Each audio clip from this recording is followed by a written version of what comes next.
Criticism and questions over the press's coverage of the cocaine found at the White House after the Secret Service quickly wrapped its probe with absolutely no suspects. Steve Krakauer says the media is letting it all, quote, blow over, writing this. The White House cocaine story is the latest Biden story the press is happy to stop sniffing around on for details. Wow.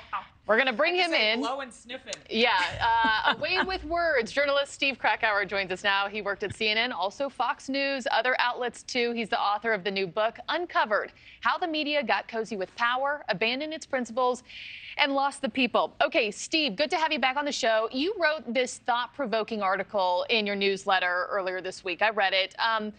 My question to you right off the top, why do you believe the media has been so quick to move on from this story, despite all of the questions that still remain here?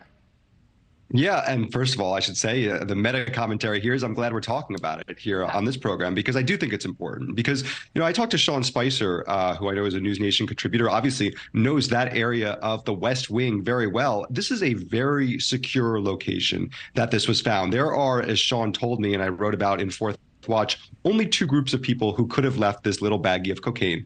And that is either high-level staffers at the White House who have this certain kind of badge that can get you into this area, or guests of those people. That's it. It's a very knowable number, as Sean tells me. And the idea, now, it's not a huge deal that there's this little bag of cocaine. I get that. I'm not some Puritan. But what if it were something else? There's a national security concern if it's true that the Secret Service actually cannot find out who this person is.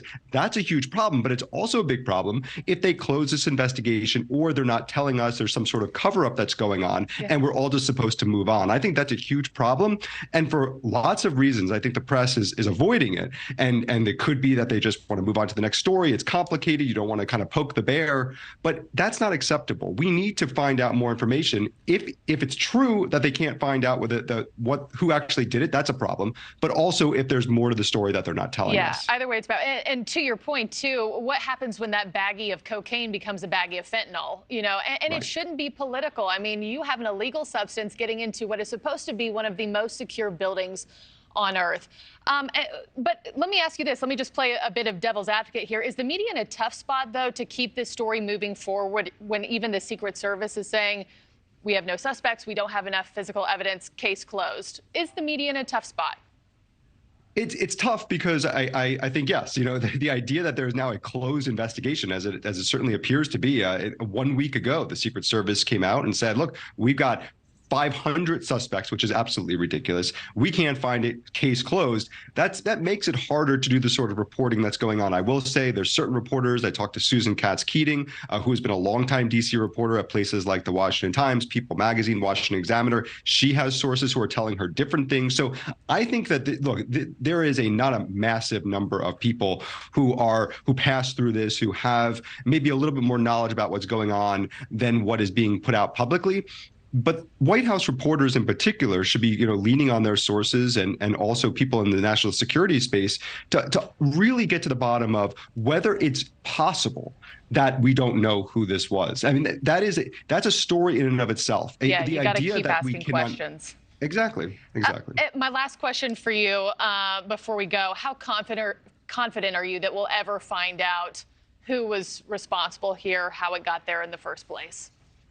I have to say, I don't want to directly compare this to the Hunter Biden laptop story, but that was another one that I mentioned when I described the kind of cavalier way that some of the press deals with the Bidens. And we eventually got to the bottom of that story years later. It was obviously confirmed by lots of outlets, and now we know a lot more about it. So I don't know if it's going to happen tomorrow or next week, but I do think we're going to learn out a lot more about this story in the days ahead. Yeah, and it's going to be remarkable if Susan Katz-Keating ends up being right. Her sources telling her they had a hit on those fingerprints. They know who did it.